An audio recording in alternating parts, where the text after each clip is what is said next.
નમસ્તે બાળ દોસ્તો, ડીકે એજ્યુકેશન ચેનલમાં આપનું સ્વાગત છે.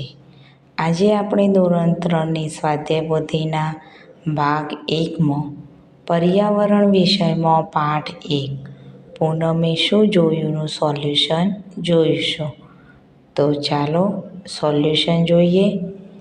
તો પ્રશ્ન 1, નીચેના પ્રશ્નોના જવાબ વાક્ય પ્રમાણે આપો. તો પહેલો પ્રશ્નનો જવાબ છે કે ચકલી.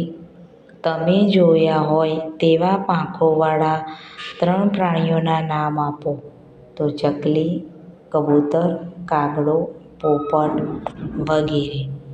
પ્રશ્ન 2, તમારા ઘરમાં જોવા મળતા તમારા કરતાં નાના 3 પ્રાણીઓના નામ લખો.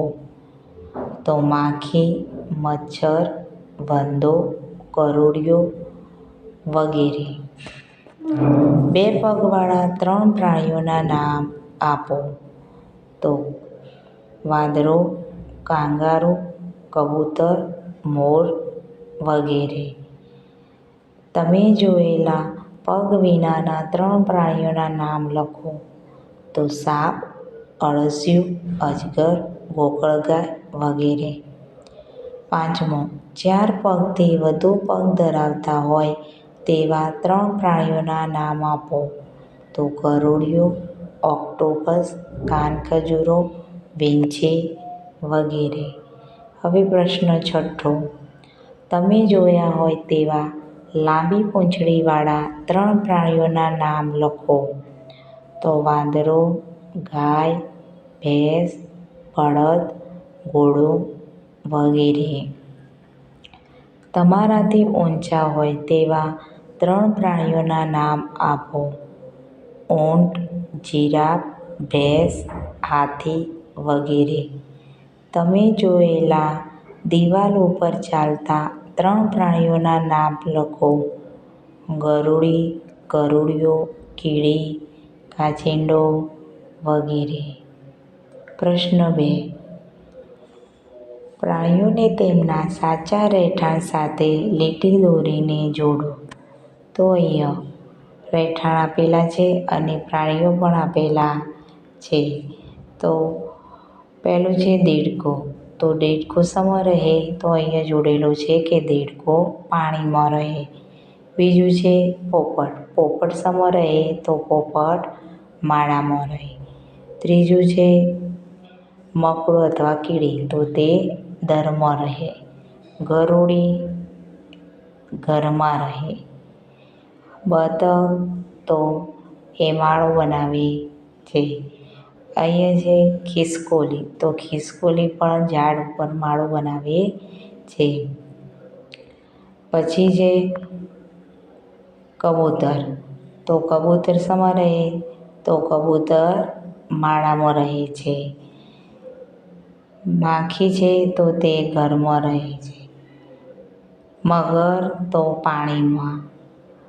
ગરુડિયો તો ઘરમાં. ઉંદર દરમાં. માછલી પાણીમાં અને દેડકો તો પાણીમાં. હવે પ્રશ્ન 3, જોડકાના આધારે નીચેના પ્રશ્નોના જવાબ લખો. પાણીમાં જ રહેતા પ્રાણીઓના નામ લખો. તો માછલી. બીજો પ્રશ્ન, ઘરમાં રહેતા પ્રાણીઓના નામ આપો. માખી, ગરુડી અને ગરુડિયો. ત્રીજો, ઝાડ પર રહેતા પ્રાણીઓના નામ લખો. ખિસકોલી, વાંદરો, કબૂતર, પોપટ. ચોથો પ્રશ્ન, દરમાં રહેતા પ્રાણીઓના નામ આપો. ઉંદર, કીડી, મકોડો વગેરે. હવે પ્રશ્ન 4 છે કે નીચે કેટલાક પ્રાણીઓના ચિત્રો આપ્યા છે.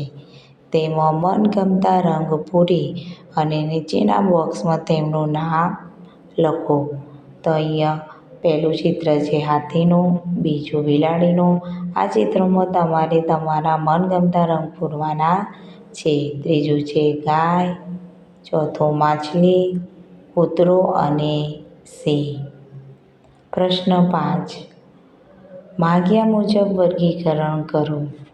તો અહીંયા તમને આપેલા છે પહેલાં પ્રાણીઓના નામ અને એનું વર્ગીકરણ કરવાનું છે. ઉડતા હોય તેવા, દિવાલ પર ચાલતા અને શીંગડા હોય તેવા.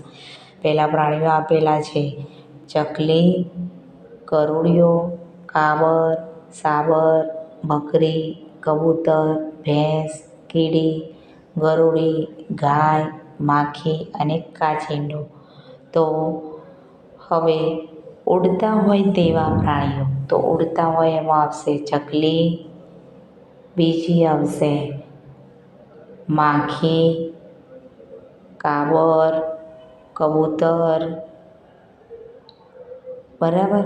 અહીં કીડી છે એ ખોટું છે. હવે દિવાલ પર ચાલતા પ્રાણીઓ, તો દિવાલ ઉપર ચાલતા પ્રાણીઓમાં આવશે ગરુડિયો, ગરુડી અને કાચિંડો.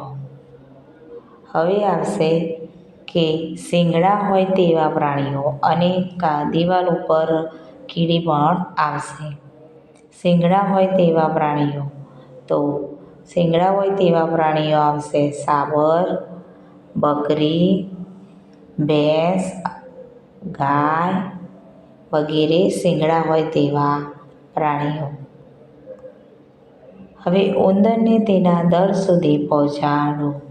તો બાળ દોસ્તો, અહીંયા ઉંદરને તેના દર સુધી પહોંચાડવામાં આવ્યો છે.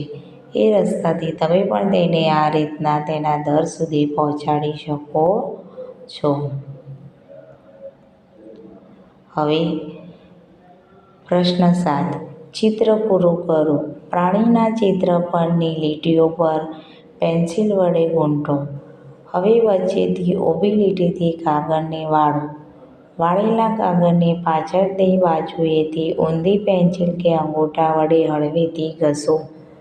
ત્યારબાદ વાળેલા કાગળને પાછો સીધો કરો.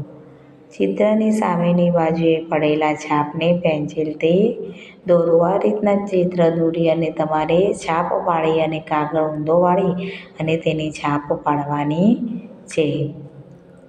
હવે પ્રશ્ન 8, તમે જોયા હોય તેવા પ્રાણીઓની યાદી બનાવો.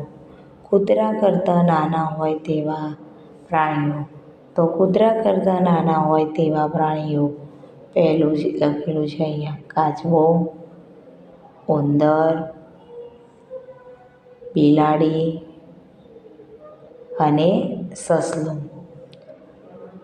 હવે કૂતરા કરતાં મોટા હોય તેવા પ્રાણીઓના નામ લખો. તો કૂતરા કરતાં મોટા હોય તેવા પ્રાણીઓ લખ્યા છે ગાય, ભેંસ, ઘોડો અને બળદ.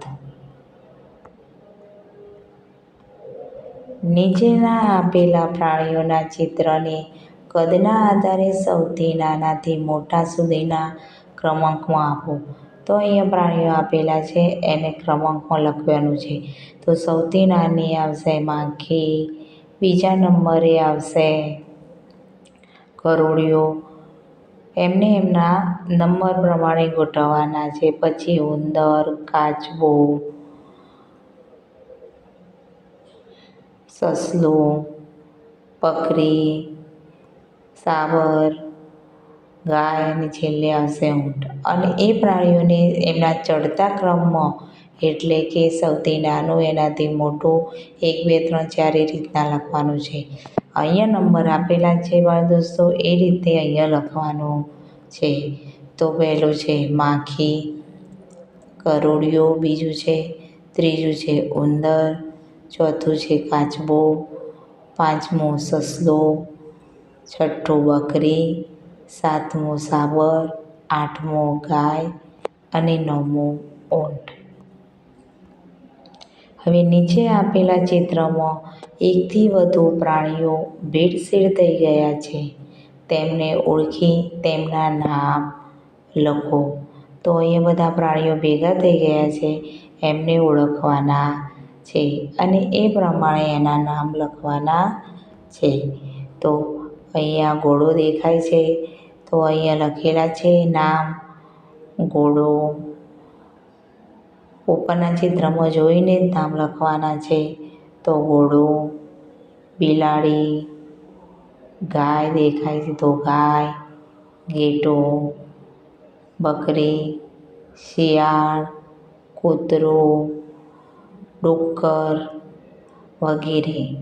બાળ દોસ્તો, જો આ વિડીયો પસંદ આવ્યો હોય તો લાઈક, શેર અને સબસ્ક્રાઈબ કરવાનું ભૂલતા નહીં, જેથી કરીને મારા બીજા વિડીયો તમે જોઈ શકો.